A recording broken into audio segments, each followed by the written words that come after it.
తమ్ముడు ఏం చేస్తున్నావు? చింతకాయ పచ్చడి అయితే ఇట్లా రుబ్బిస్తున్నాం అనమాట. మరి మీకు చింతకాయ పచ్చడి కావాలనుకుంటే మాత్రం ఆర్డర్ పెట్టుకోండి. మా తమ్ముడే చేస్తుడు పని. మెత్తగైందారా? చింతకాయ ముద్ద వేసిరా?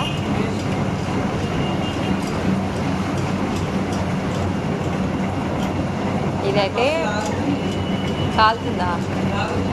లాగుతుందా? అవునుగా,